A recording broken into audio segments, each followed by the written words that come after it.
A young method actor challenged Clint Eastwood and said, "I'm going to overshadow you in this scene. I'm going to show you what real acting looks like."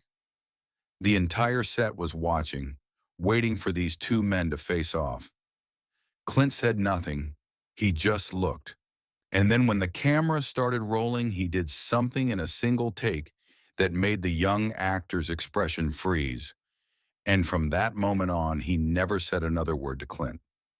So what did Clint do in that scene that shocked everyone? And why was this incident told for years in Hollywood as a lesson in how to destroy an ego? This story is about the difference between experience and youth, the gap between real talent and showing off, and why some people can say more with one look than 1,000 words. If these kinds of real stories move, you don't forget to subscribe because we'll keep sharing the stories that happen behind Hollywood's curtain, but are never told, and the next story will move you even more.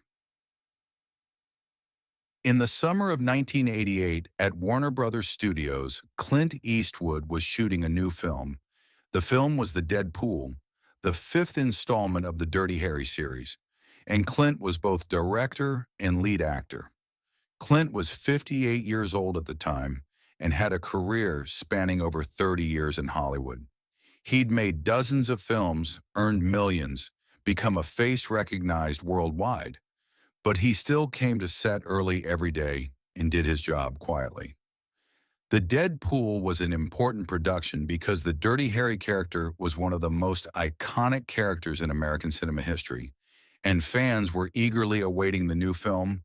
The studio had allocated a big budget and expectations were high. During casting for an important role in the film, a young actor caught attention. We'll call him Ryan Mitchell in this story. He was 26 years old and had delivered impressive performances in indie films over the past few years. Ryan had graduated from a prestigious acting school in New York, specialized in method acting techniques, and saw himself as the representative of the new generation of acting.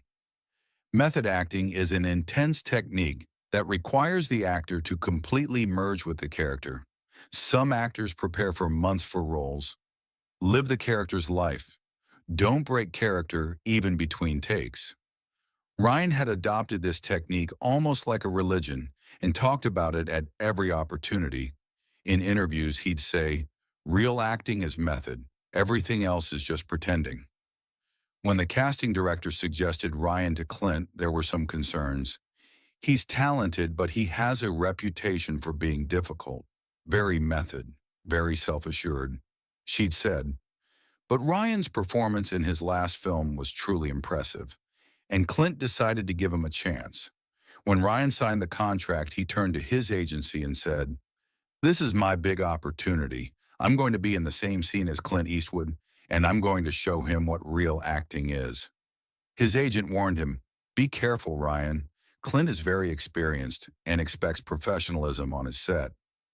But Ryan laughed. "He does old school acting. He just looks and talks a little. I'm going to show him the power of modern techniques." On the first day of shooting, when Ryan arrived on set, everyone immediately noticed he was different. To prepare for the character, he'd spent 2 weeks living on the streets of San Francisco, wearing the clothes the character would wear, eating the food the character would eat, talking to the people the character would talk to. He asked the crew to address him by the character's name. "I'm not Ryan anymore. I am this character. Please address me by my role name," he said, and some crew members looked at each other in surprise because this was a Clint Eastwood set and things were done differently here. Clint's sets were known for efficiency and professionalism.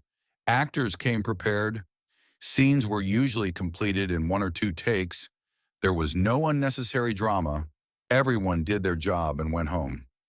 Ryan's first scene wasn't with Clint. It was a dialogue scene with other actors, and Ryan turned this scene into a performance show. He gave long pauses before every line, closed his eyes and tried to feel the character. He requested 15 takes for one scene because "I haven't reached perfection yet," he said. The assistant director reported the situation to Clint. "Ryan is taking too much time. "He's throwing off the schedule," he said, and Clint just nodded. "Let's watch," he said. He didn't intervene yet. On the second day, Ryan started giving lectures about method acting to the other actors. During lunch break, he sat at the table and said, "What you're doing isn't acting. You're just saying lines. You're not living the character." An experienced supporting actor turned to him and said, "We've been doing this for 20 years. Clint is happy working with us." But Ryan laughed. "Clint is old school. That's why he doesn't criticize you. But I'm from a different generation." These words quickly reached Clint's ears. Sets live on gossip and Ryan's self-assured attitude had caught everyone's attention. But Clint still said nothing. He just waited. On the third day, Ryan and Clint's first shared scene arrived, and the set was filled with a different energy that morning because everyone was curious about this confrontation. The scene seemed simple.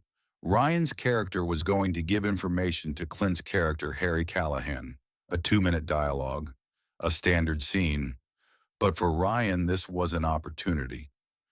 During the scene rehearsal, Ryan approached Clint and asked, "How are you thinking of playing this scene?"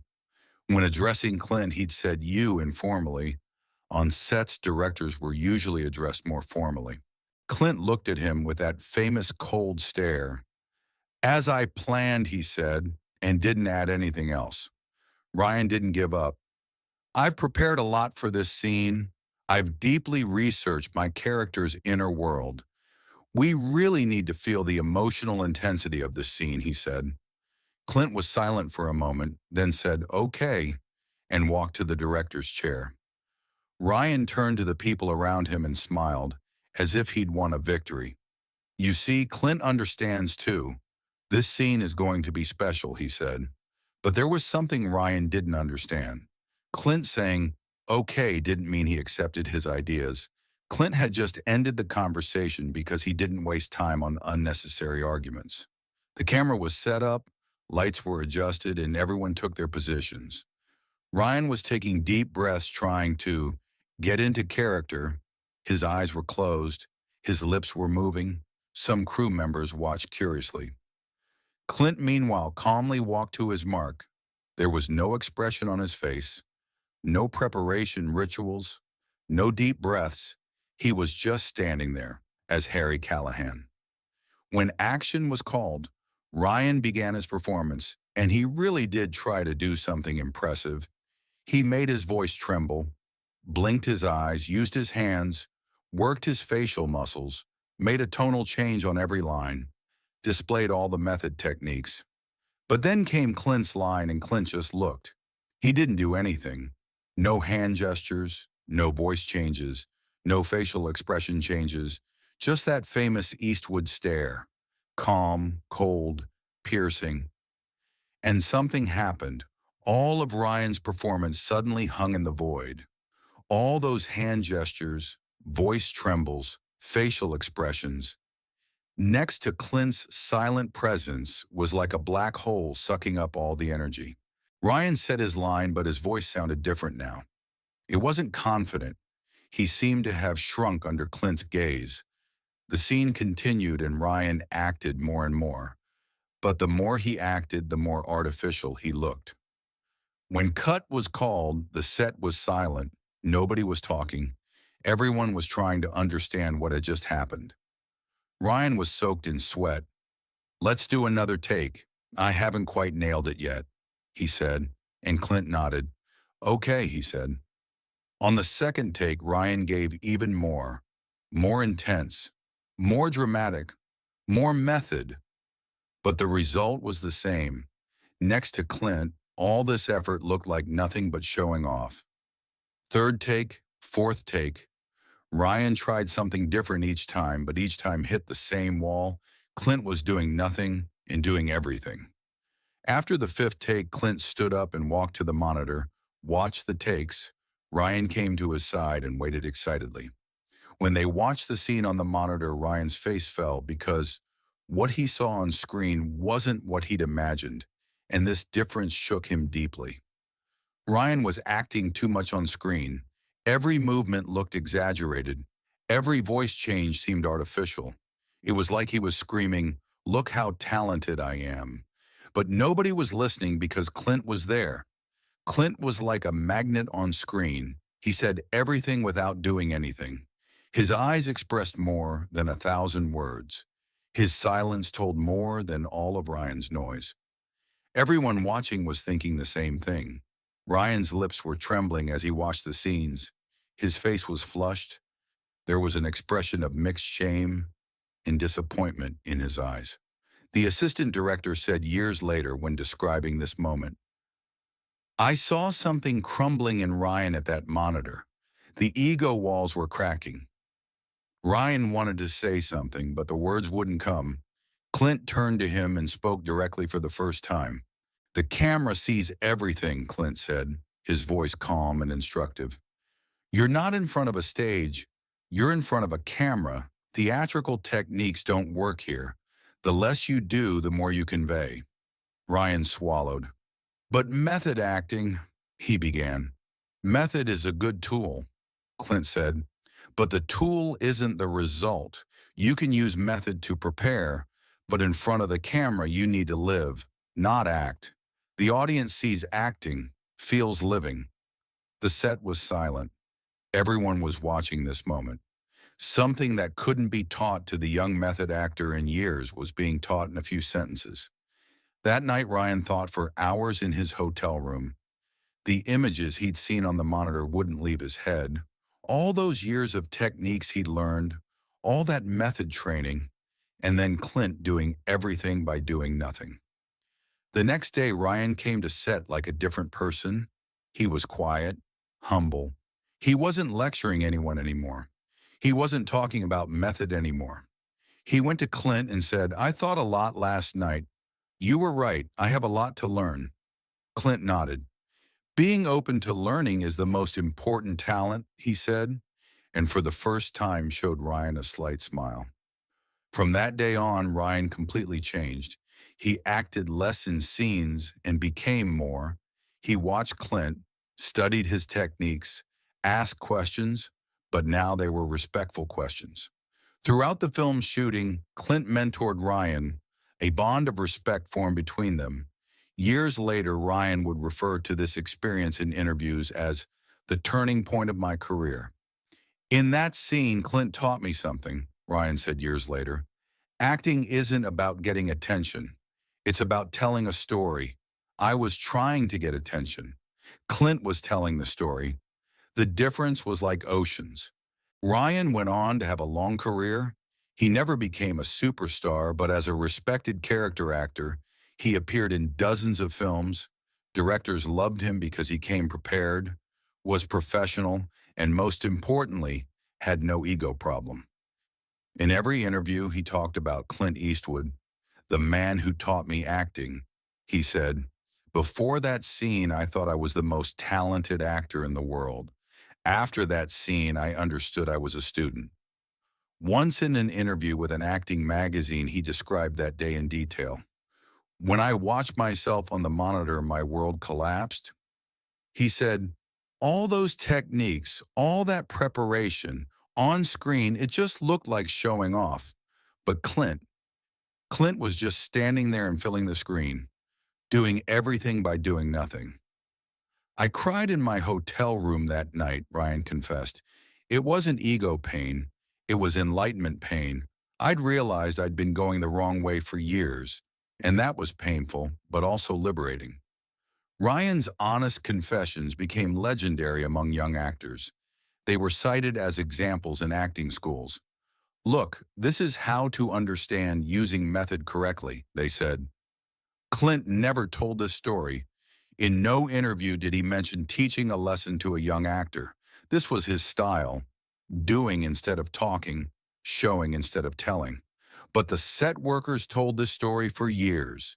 The story of the method actor who challenged Clint and was defeated with a single look became legend in Hollywood. This story was told as a lesson to many young actors. Technique is important, but ego is dangerous. They said, "Show respect to experience." They said, "Don't try to do what Clint does. First work as much as Clint," they said. Years later in an interview, Clint was asked what he thought about method acting, and his answer was characteristically short. Method is a good tool, he said, but some people mistake the tool for the goal. Preparation is important, but in front of the camera, you don't show preparation. You show the result. The audience doesn't want to see how hard you worked. They want to see the character.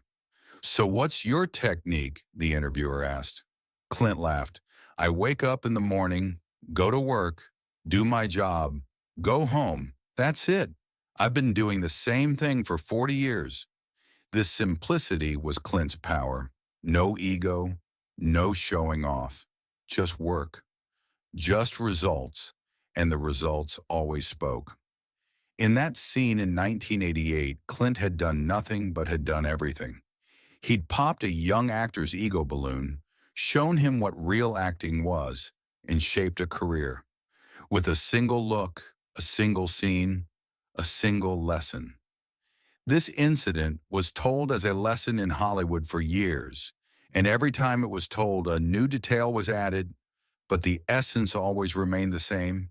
Experience always wins, humility always teaches, and ego always loses.